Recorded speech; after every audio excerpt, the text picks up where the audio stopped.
네, 한라대학교에서 근무하는 장노수입니다. 원래 저는 그 법학을 전공하는 사람이 아니고 최근에 이제 방첩, 특히 9.11 테러 이후에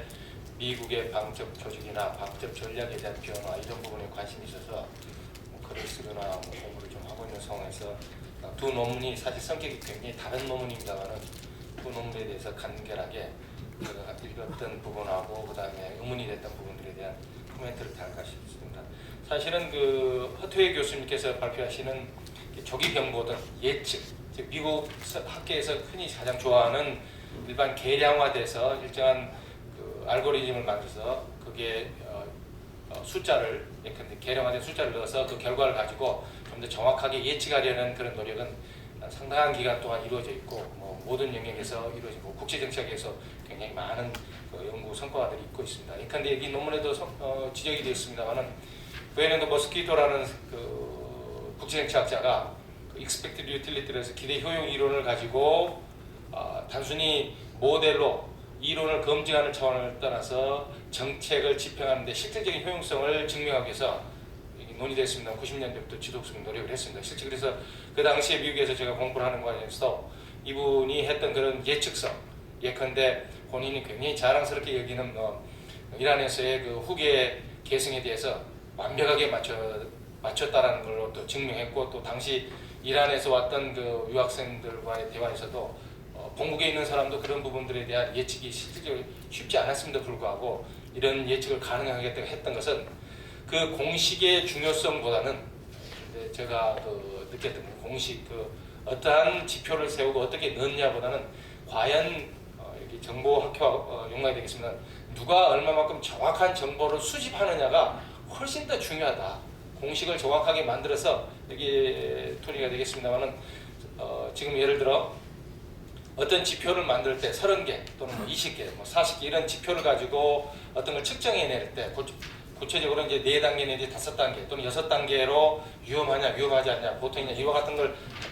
평가하는데 30개나 40개의 지표를 추출해야 되는데 그 추출된 지표를 누가 실질적으로 수집해서 정확한 정보를 수집해 넣느냐가 관건이다 이거죠. 과연 그런 지표를 잘 맞느냐 하는 것도 굉장히 중요한 요소지만은 그 수집의 요소에서 훨씬 더 중요하지 않는가 하는 생각이 들어서 예를 들어 이런 많은 모델들이 현재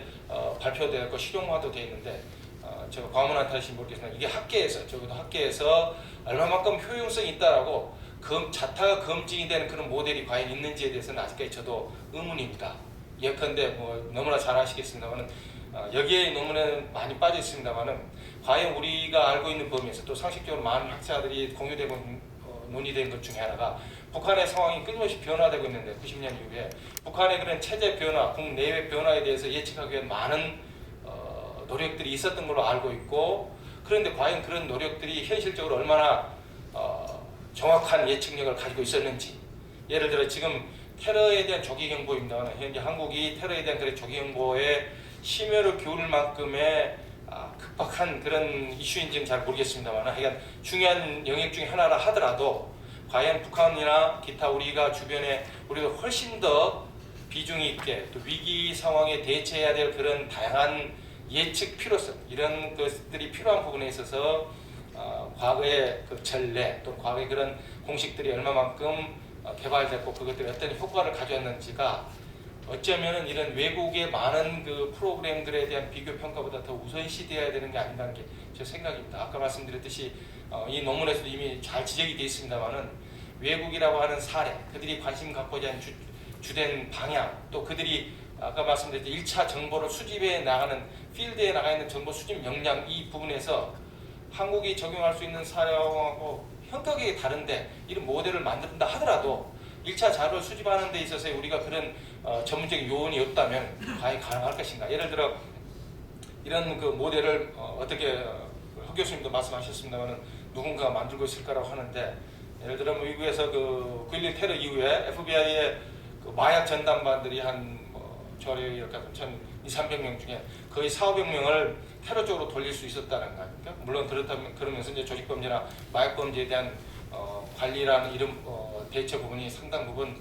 미약해질 수 있겠지만 한국에서도 같은 다량의 인원을 대규모 인원을 특정한 이슈로나 또 특정한 어떤 그 업무를 수행하기 위해서 전문성을 갖출 수 있는 인원을 확보하고 또 훈련할 수 있는지 하는 것들이 늘 이런 부분 공식을 또는 이런 어떤 조기 모델을 만들어 나가는 데 있어서 굉장히 중요한 게 아닌가 싶습니다. 그리고 두 번째로는 이런 모델을 할 때 이게 예를 들면 지금 23페이지에 가장 사회과학자들이 가장 쉽지 않는 분야 중에 하나가 핵이냐, 화학무기냐, 생물무기냐, 아니면 자폭이냐 뭐 등등 있겠지만 의도, 인간의 마음속에 있는 의도를 측정해내는 것처럼 쉬운 일이 아니죠. 근데 예를 들면 23페이지 그 테러리스트들의 의도를 나타내는 지표를 지금 34개를 만들어 놨습니다. 대부분이 지금 공개가 안 된 거예요. 지표상으로는 공개가 거의 안 돼 있습니다. 공개되지 않는 지표를 굳이 여기서 얘기할 수 있는 상황은 아닌 게 없고요.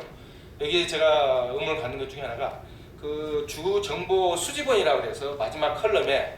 CIA나 휴민트 또는 All Sources, Law Enforcement 이렇게 돼 있거든요. 이 정확한 뜻을 이게 설명을 안 해서 제가 그냥 어림잡아서 이야기한다면은 정보를 수집하는 데 있어서 정보기관과 그다음에 Law Enforcement, 흔히 경찰을 이야기하는 경찰이라는 두 기관이 전술과 전략 부분에서 각각 일정한 정보를 수집하는데 9.11 테러 이후에 주된 지적이기도 하지만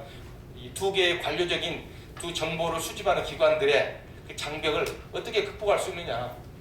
실질적으로 정보라고 하는 게 그 조직의 생명이고 힘이자 권력인데 그런 정보를 쉽게 될 수 있느냐. 아직까지 9.11 테러 이후에 이미 지적이 됐습니다만 미국에서 엄청난 정보 개혁과 대테러에 대한 조직에 대한 그야말로 CIA를 창설 이후에 가장 큰 변화라고 하는데 그런 정보 공유가 얼마만큼 효율적으로 이루어진가에 대한